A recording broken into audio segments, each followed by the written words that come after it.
Football খেলা এখন মাঠে হবে, তার পাশেই এখন র্যাকেট খেলার শীত চলে এসছে, র্যাকেট খেলার তৈরি চলছে দেখতে পাচ্ছ। ইতিমধ্যে শুরু হতে যাবে, বাস কাটছে দিকে বাস কাটছে আর আরেক তো ফুটবলের খেলার সাথে সাথে র্যাকেট হবে রাতের বেলায়, তাদের লাইট গুলো সব ফিটিং হবে, তার ফার সব নিয়ে চলে এসছে। আর এই যে মাঠ, ফুটবল খেলার পরে রাত্রে বেলায় খেলা হবে, এটা কেমন সিস্টেম দিল র্যাকেট খেলা। তো উপরে তাকাবে মনে হচ্ছে বেশি না না দেখি দেখ এই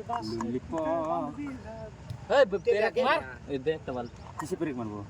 বাসে ও একটা উপরে একটা নিচে, যে ওইভাবে তো করতে হবে, তাহলে ভালো হবে, লাইট হবে না। পড়ে যাবে যায় এরকম পাগলা দেখি আগা আগা আগা আগা মোটা আগা ওই তারগুলো ব্রেক মার না বাস এদা গেলাম বাস পুতা হয়ে গেল। এই যে যাই তো নেট বানতে হবে, হ্যাঁ উপরে মারে আর উপরে মারতে হবে, নেট হতো এই হাইটে হবে নাকি? বুক লেভেলে নেট হাইট হয়, ওইখানটাতে মার হয় কাটা। হ্যাঁ হ্যাঁ ওখানে হবে, খাড়া হয়ে থাকবে যে তাহলে ওটা থাকলে তো থাকবে, ঘুরে দিতে হবে, উপর দিয়ে মারবি না না নিচ দিয়ে? নিচ দিয়ে মারবে, এটা যে নিচে থাকবে লাইট উপরে জ্বলবে ওই পাশেও তো তাই থাকবে ওকে। তারাই তো দেখতে হবে। মার মার বাস নাম